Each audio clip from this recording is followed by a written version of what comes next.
नमो बुद्धाय. वैशाखी पौर्णिमेच्या तुम्हा सर्वांना खूप खूप शुभेच्छा. आजच्या वैशाखी पौर्णिमेला जागतिक पौर्णिमा तसेच त्रिगुणी पौर्णिमा सुद्धा संबोधिले जाते. कारण याच वैशाखी पौर्णिमेच्या दिवशी तथागत भगवान बुद्धांचा जन्म झाला.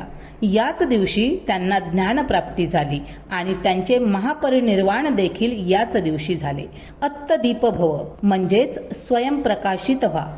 भगवंत म्हणतात, प्रत्येकाने स्वतःवर विश्वास ठेवा आणि निर्भयपणे पुढे जा.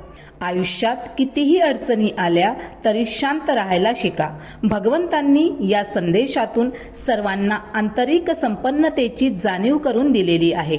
या संपूर्ण विश्वात मानवजातीचा व प्राणीमात्रांचा सर्वात जास्त विचार करणारे, मानवाला दुःखमुक्तीचा मार्ग दाखविणारे जगातील पहिले महामानव तथागत भगवान बुद्ध हे आहेत.